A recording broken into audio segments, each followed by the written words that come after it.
We're going to talk about writing today. That is probably not a shock to you. I want to pose a question.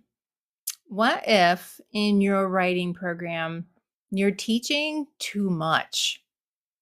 And by too much, I mean too many um, acronyms, too many strategies, too many let's try this, let's try that. I suggest that you keep your program as tight as possible with as few acronyms as possible so that they could even memorize all the components to the writing program. And then imagine if that same structure was set up year after year after year, and their job was simply to get better and go deeper with each of these components of a writing program. And I pose that there are 4 components to a writing program that will help them become stellar writers by the time they get to high school. So let's check it out. All right, here we go. Here are the 4 must haves in a structured writing program. I have placed 4 black boxes on my screen and I'm going to reveal them one at a time and then I'll show you some details about each one. Now, the first one that I have my students do is their ELA 3-a-day warm-ups. I heard from some teachers that the students love just saying that, the ELA 3-a-day. And in those, let's hop down there and I'll show you a little example of what they look like so that while I'm talking, here we go. You can see what they look like here. So they have to do 3 tasks every day. And the first one is sentence combining. And this comes from research that playing with words and phrases and writing them perfectly into compound, complex, and compound, complex sentences every single day makes a huge difference. And that also comes from the Writing Revolution, if you've read that book. So that is incorporated into it. And they have a checklist, they have to check it all off. It has to be perfect to get their point for that. And I find it's helpful that you tell them, I want slide 1 to be perfect. I want 2 or task 2 to be accurate. And so accurate meaning that I want you to slow down and think and see if you can get it correct. Their point on whether they earn it for that second task has to do with completing it. They don't have to get it right because sometimes this is introducing a new skill to them. And so they're just trying to use their best skills to deduce what the answer is, right? So we do a grammar skill and we do it for the whole entire week. It's not just like one skill a day. We're going to do a whole week here in warm-ups on Greek and Latin roots. I also do grammar in another way as well, which I think I'm going to pull out into another video to kind of dive deeper on with some other grammar stuff. That's to come. The third thing, and I wouldn't say the most important thing. They're all important. Oh my gosh, how could I? It's like having babies. But the quick write is so important. It's so important. The reason is that it teaches them how to drop into a scene and not write a story. And scene writing is where you can quickly get into dialogue, voice, vivid imagery, all these things they could jump right into, right? So they're going to look at this picture and they're going to decide, am I going to write this from the perspective of that dog, the robot vacuum, or this awesome cat? I would do it from that cat, honestly, because that cat has so much voice. I can just tell right there. And so they just write like the wind on that one. And to them, it's sort of like that's the dessert. Like you have to do task 1 and task 2 to get to task 3, which is the one that's their favorite, and they get to share those out. The reason why it's so important is because it builds confidence and stamina. I cannot stress enough about how important it is to give them that time and the opportunity to build their confidence, build their stamina. If we aren't asking kids to write a lot, they will not write a lot. So there's that. So that is their warm up. And then let me go back to the boxes here. We're going to reveal the next one. So we're doing the 3 a day every day, but the next one is weekly. And these are workshop skills. And oftentimes I will carve out a little bit of time before the workshop that week to really dive deep on one of the skills that we're working on. And then the whole workshop itself is the whole thing, but it's so much fun. The kids absolutely love it.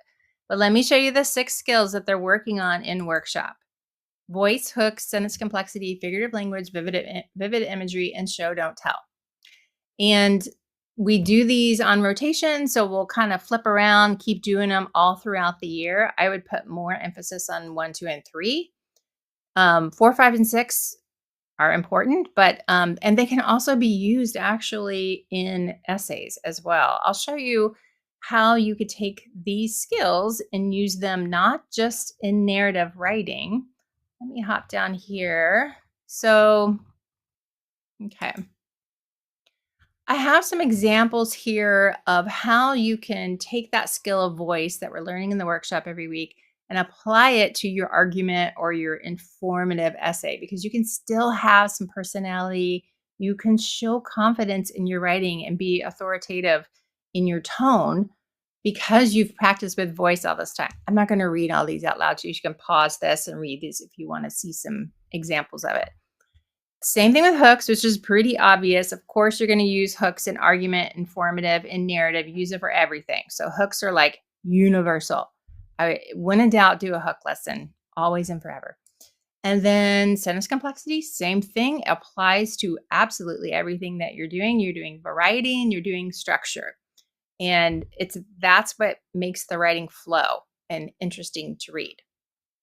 But when you get down to figurative language, you could still use figurative language in your argument or informative essay. So we're using analogies. It's going to strengthen your argument by what are you comparing it to? And then in the same way with vivid imagery, you can make it really, really clear and appealing by having these very specific images that you could share with your reader. And finally, in show, don't tell, you could use that in your argument essay by not just saying that like their lunches are unhealthy. Well, be specific about it. Show us how unhealthy. Don't tell us that Neil Armstrong is brave. Show us in what did he do that would make him brave. So that's how you can apply all of these 6 skills to every type of writing that you have to do. So that is the second component to my program. Let's go to the third one, box number 3. This is CER practice. So I always carve out at least 1 day a week, but I also use CER in every type of writing. I've actually gotten it down to where I'm not using the race writing strategy anymore. I'm just using CER for everything. And basically, it's just a structure to say you're going to give us your answer, make your claim, tell us what you want to tell us, then use some evidence and some reasoning. And then we can go deeper from it. And I can teach them how to add a hook to that or how to add some connection to the real world and all that. And you can make that CER go deeper. But when they do this, they have to do it over and over again. Just like in the skills, they're doing their ELA 3 a day, every day, workshops every week, CER every week, if not more. Because all of this adds up to then being able to go to the game day, which is their essay writing. So if the only thing that you're doing is essay writing, you're missing out on all the skills that will build up to that game day. And if you aren't doing these things, they're coming in without confidence and without stamina. So let me pop down real quick. When I say deconstruct, just in case you haven't seen this before, I'll show you a picture real quick.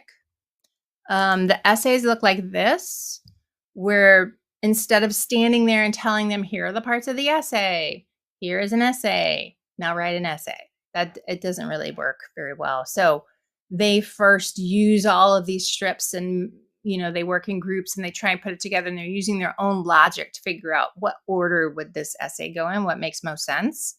And then they can tell you, well, here are the parts of the essay. And then you say, okay, now based on this one that you just put together, you have a rubric of how they're going to be graded. Hold it close to your chest. And you say, what do you think is on this rubric? Based on the essay in front of you, what do you think will be graded on? And have them start to come up with a list of all the things they think will be graded on. And then in the final, you can kind of circle, yes, You got it. Whoever picked these, you are correct. That is how you're going to be graded. And then the whole cycle just goes all over and over and over again. We're back to doing our ELA 3 a day. We are doing our skills to build up our confidence and our stamina. We're doing CER, which are just all the little body paragraph practice for your essays. We do the essays and we do it all over again. So keeping it to like these 4 parts where the students really could tell you what are the 4 parts to your writing program. This is it. It reduces cognitive load and it gives them confidence that I could actually do this. I hope that helped, and I'll see you in the next one.